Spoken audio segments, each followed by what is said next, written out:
Hey everyone, welcome back to the channel. Today, we're diving into the world of heat transfer, specifically conduction. Have you ever wondered why metal feels colder to the touch than wood? Or why do some materials seem to keep the heat in while others let it escape? Well, that's all thanks to conduction, one of the key ways heat moves through materials. In this video, we'll break down what conduction is, explore the difference between good conductors and insulators, and look at some practical applications that might surprise you. So, if you are ready to get warmed up on the topic, let us get started. What is heat transfer? Heat transfer is the process by which thermal energy moves from one object or substance to another. This movement occurs because of a temperature difference between the objects or substances. There are three primary methods of heat transfer: conduction, convection, and radiation. Conduction is one of the primary methods of heat transfer, occurring at the molecular level within materials.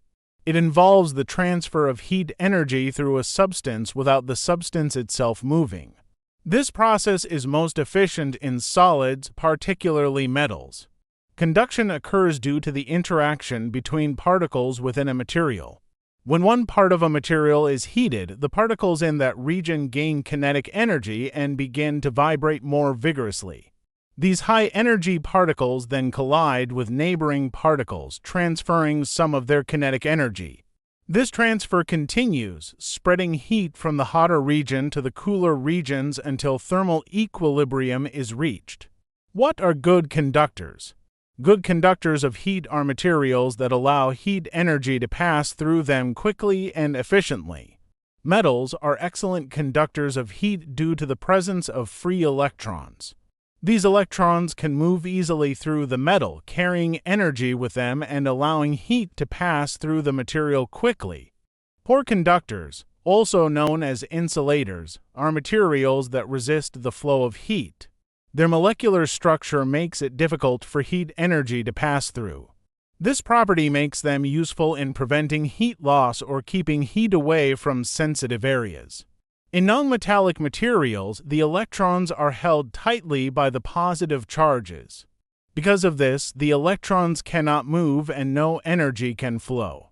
Now, let us look at a few examples of good conductors. Copper metal is a good conductor of heat and electricity. It is widely used in electrical wiring and cookware. Copper conducts heat very effectively. Aluminum is commonly used in kitchen utensils and heat exchangers due to its good thermal conductivity.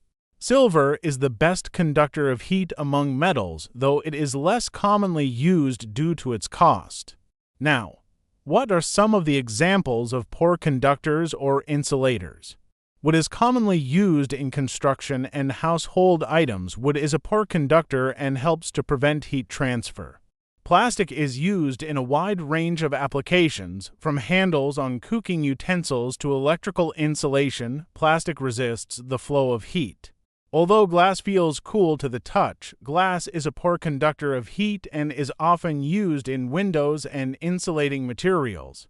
Rubber is frequently used in insulating handles for tools and as electrical insulation due to its poor thermal conductivity.